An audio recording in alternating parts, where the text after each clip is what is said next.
Comme je vous l'expliquais dans l'intro de cette vidéo Asus Store, et comme nous le verrons plus en détail également la semaine prochaine, Synology a mis en place au fil des années des blocages purement logiciels pour éviter que l'on puisse utiliser certains matériels avec ces NAS. Alors au départ, ce n'était que les baies DX qui étaient concernées.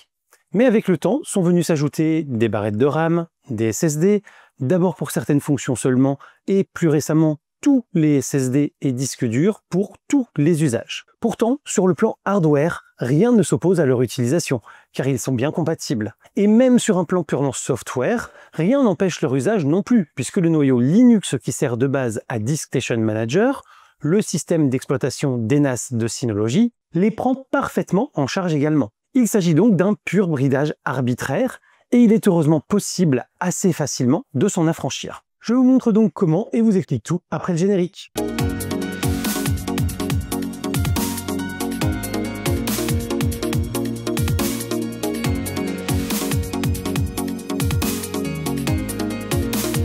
Bonjour à toutes et à tous et bienvenue dans cette nouvelle vidéo consacrée à l'univers des nouvelles technologies et aujourd'hui plus particulièrement au monde du NAS avec une astuce pour reprendre un peu la main sur vos NAS Synology si vous rencontrez des soucis d'obsolescence de certains périphériques ou d'éléments qui ne devraient pas l'être ou d'incompatibilité alors que ça devrait être compatible. Et je m'excuse si j'ai un aspect un peu luisant, un peu rouge ou je ne sais pas encore ce que ça va donner, mais il fait extrêmement chaud en ce moment et même si j'ai mis un peu la clim en haut là, ça ne suffit pas à rafraîchir les combles.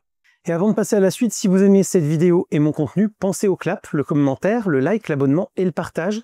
C'est votre meilleur moyen de soutenir mon travail. Ça ne vous prend que quelques secondes et c'est totalement gratuit. Alors merci infiniment à tous ceux parmi vous qui prendront le temps de le faire. Et je remercie également Michael Servet, Michel B et François Lédanon qui ont utilisé le bouton rejoindre sous la vidéo pour me soutenir financièrement, ça fait très chaud au cœur. Enfin, notez que pour votre confort, cette vidéo est chapitrée. Les premiers bridages arbitraires rencontrés par les utilisateurs de Synology l'ont été avec les baies d'extension. Sous prétexte que la norme de la connectique montait en vitesse, Synology a rendu inopérantes les versions précédentes sur ces nouveaux modèles de NAS. Ainsi, une baie DX513 dont la connexion eSATA était à 1,5 gigabits par seconde s'est vue remplacée par la DX517 avec la sortie des NAS de série 17 et équipée pour l'occasion d'une interconnexion plus rapide en eSATA à 3 gigabits par seconde. Cependant, avec des NAS qui se cantonnaient encore à des connexions réseau à 1 gigabit seconde, le pseudo-goulot d'étranglement créé par l'usage d'une baie DX513 pouvait, selon l'usage d'une seule connexion de 2 ou de 4, être soit inexistant, soit indolore lors de certains transferts, et plutôt que de faire une prise en charge avec un avertissement, Synology a choisi de tout simplement rendre sa détection nativement impossible, forçant alors ceux équipés d'une telle baie à la renouveler lorsqu'ils passaient à une version plus récente du NAS principal. C'est également le cas avec les séries 25 qui passent à une connectique en micro USB et de nouvelles baies d'extension, les DX525. Pourtant, des adaptateurs eSATA vers USB existent et permettraient de prendre en compte les DX513 ou les DX517 sans problème. Mais si vous essayez, elles ne seront tout bonnement pas reconnues. L'usage de BDX étant globalement limité, personne n'a jamais vraiment râlé, ou en tout cas pas en masse, et les utilisateurs concernés s'étaient résignés. Autre limitation ensuite avec la nécessité d'utiliser les SSD Synology pour faire du stockage avec les ports M2 des NAS les plus évolués de la marque. Dans le cas d'usage de SSD tiers, seul l'usage en tant que cache est possible. Là encore, rien techniquement ne vient justifier cette limitation, si ce n'est un bridage purement logiciel et arbitraire de la part du constructeur. Mais là encore, cet usage restant relativement limité, eh bien la gronde est restée circonscrite à un petit nombre d'utilisateurs, une majorité ne se rendant même pas compte que cette limitation existait. Dans la même veine, certains NAS se sont vus obligés d'adopter de la RAM Synology pour fonctionner, sans quoi la nouvelle barrette n'était pas reconnue. Là encore, l'extension de la quantité de RAM de son NAS n'est que sur des modèles un tant soit peu haut de gamme et reste l'apanage de quelques utilisateurs enthousiastes. Donc la grogne est là encore restée assez limitée et confidentielle. Mais voilà qu'avec la sortie des séries 25, en 2025 donc, un pas supplémentaire est franchi. Le NAS ne peut tout simplement plus être démarré et utilisé si les disques durs et SSD qui sont installés dedans ne sont pas des disques Synology. Et là, pour le coup, c'est le tollé. Et la presse spécialisée s'insurge et relaie très largement ce bridage, considéré par beaucoup comme bien trop restrictif et problématique. En effet, si vous disposiez précédemment de disques durs Seagate, WD ou Toshiba, vous ne pouvez plus les utiliser dans votre NAS de série 25, sauf s'il s'agit d'une migration de vos disques déjà utilisés dans votre précédent NAS, et avec la contrainte qu'une fois en fin de vie, Lorsque vous devrez les remplacer, il faudra forcément le faire par un disque Synology. Un comble quand on sait qu'en plus, les disques durs de Synology sont fabriqués par Toshiba justement. Idem si les SSD que vous utilisiez étaient des Crucial, des Samsung, des Yota Master, des SK Hynix ou encore des WD, ils ne sont tout bonnement pas reconnus par votre NAS, même pour faire du cache SSD. Mais donc comment sait-on avec certitude, sans même avoir contourné des restrictions, qu'elles sont purement logicielles et tout à fait arbitraires? Eh bien parce que tant sur le software que le hardware, les NAS Synology n'ont absolument rien de spécifique ou d'exclusif qui pourrait expliquer ces restrictions. En effet, niveau soft, on est sur un noyau Linux on ne peut plus classique, avec simplement une interface visuelle spécifique et des fonctions dédiées ajoutées par Synology pour créer son OS et l'expérience utilisateur que la marque souhaite offrir. Mais donc, logiciellement, ça reste un Linux parfaitement compatible avec une très large gamme de matériel, dont la quasi-totalité des disques durs, des SSD ou des RAM du marché. Idem niveau hard. Les processeurs AMD ou Intel embarqués ne sont pas réservés à Synology, n'ont bénéficié d'aucun remaniement spécifique à la marque, etc.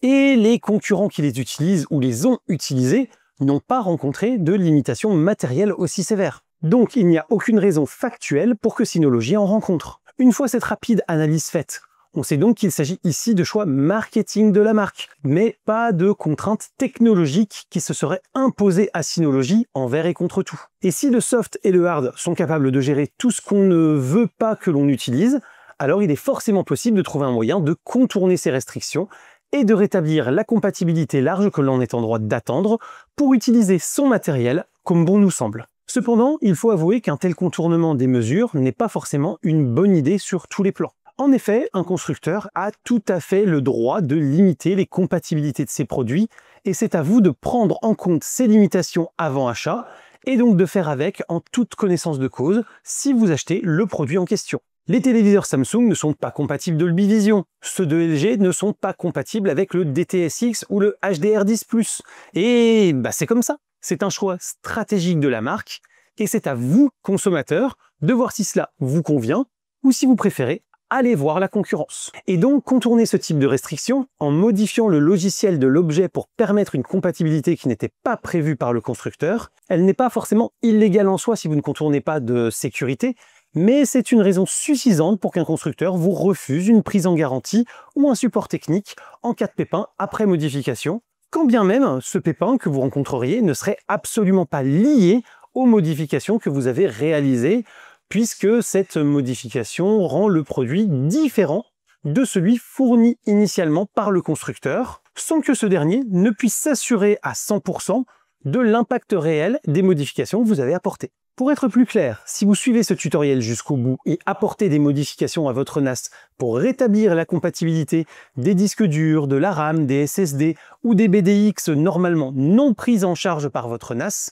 vous êtes prévenu que vous pouvez faire sauter la garantie de votre produit et que vous êtes le seul et unique responsable de tous les impacts que cela pourra engendrer. Notez bien que s'agissant de scripts externes et contournant les choix faits par Synology, rien ne garantit qu'ils continueront de fonctionner à l'avenir et que Synology ne tentera pas d'imposer ses choix par la force et de créer des cas qui les rendront obsolètes le temps que son développeur refasse une nouvelle version dans un petit jeu de chat et de souris permanent. C'est d'ailleurs un peu l'histoire des jailbreaks des iPhones, où une mise à jour iOS pouvait faire voler en éclats vos déverrouillages et vous forcer à attendre parfois longtemps avant que les hackers ne parviennent à trouver une nouvelle solution de déverrouillage. De plus, si cela venait à arriver, vous pourriez donc vous retrouver avec tout partie de vos données qui soit inaccessible et ce possiblement définitivement. Il faut donc en être tout à fait conscient si vous souhaitez continuer de mettre à jour DiskStation Manager pour combler les failles de sécurité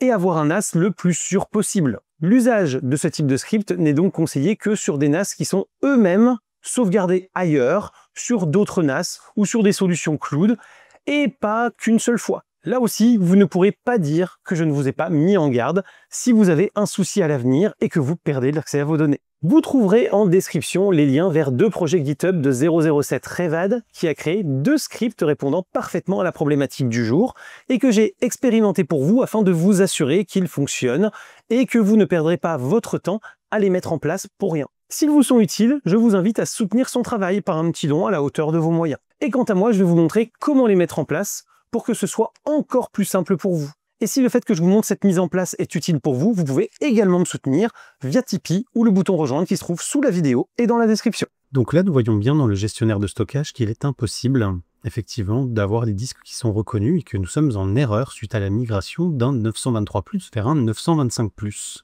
Et qu'il est donc contraignant d'utiliser ces disques-là, puisqu'il faudra forcément les remplacer par du disque Synology. On va donc se rendre soit sur le Synology HDD Database 2007 Revad, soit sur le GitHub Synology Enable eUnit, qui est celui qui permet d'activer les BDX.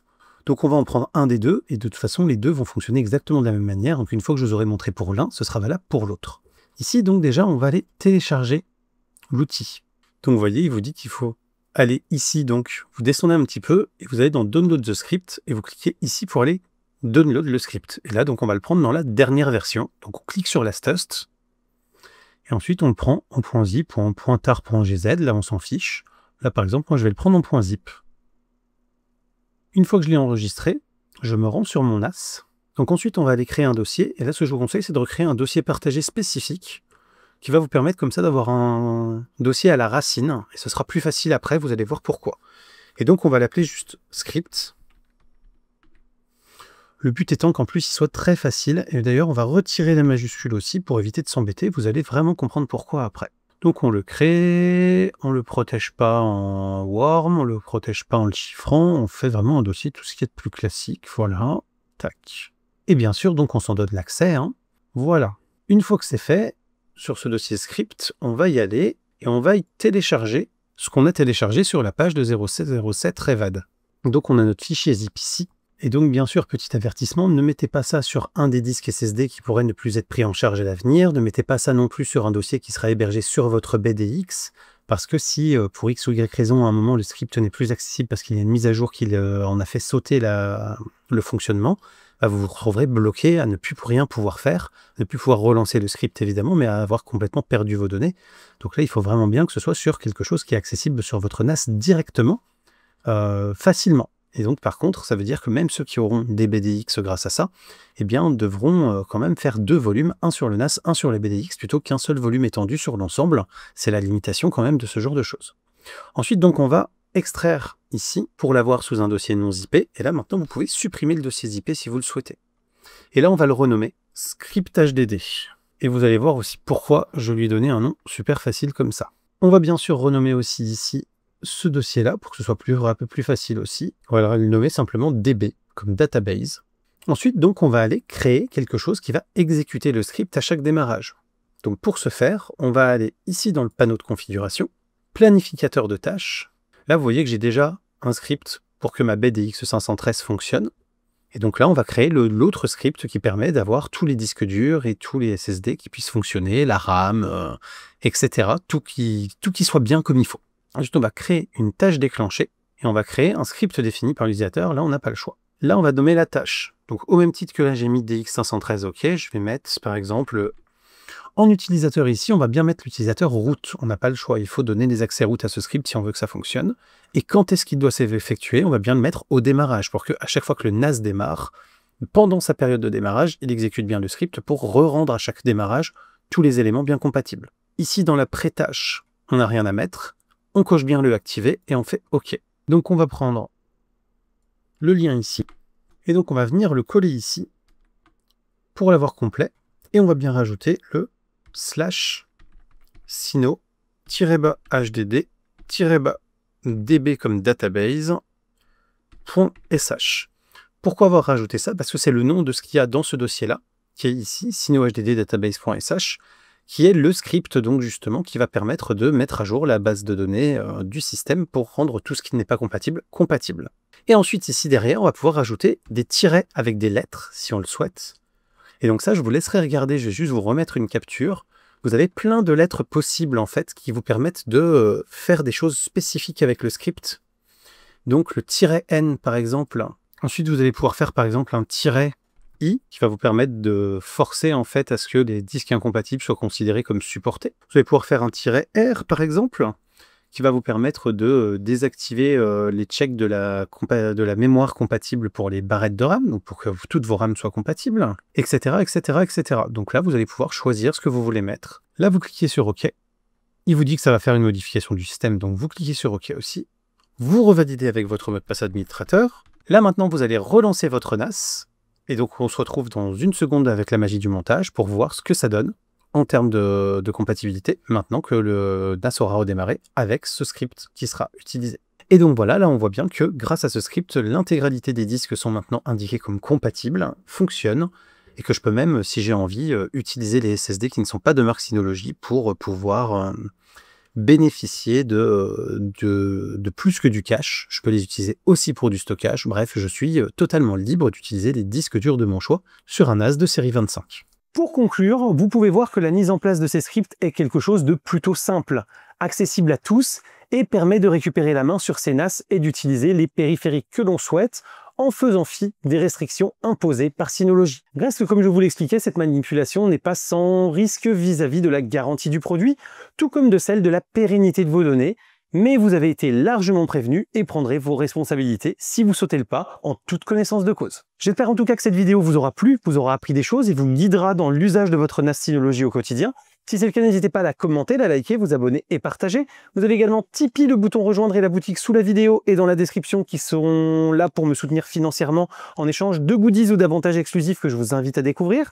Et quant à moi, je vous dis à très bientôt pour plein de prochaines vidéos, photos, techno, informatique et jeux vidéo qui font le contenu de la chaîne au quotidien. D'ici là, continuez de rester curieux et de regarder des vidéos sur YouTube. Salut à tous! Bye bye!